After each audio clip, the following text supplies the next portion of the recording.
You can select the company from this drop-down.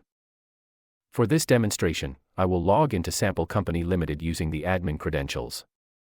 In your case, you will enter your own user ID and password as assigned to you.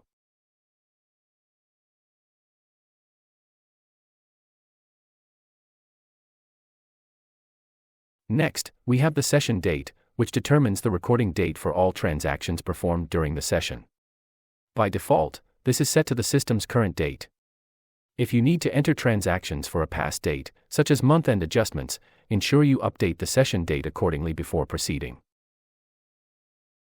Now, I'll click OK to log in. You may ignore any system warnings unless otherwise instructed. Once logged in, the available menus and submenus depend on your access level.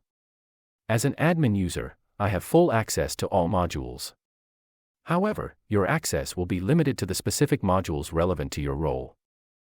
This covers the login process. Thank you for watching.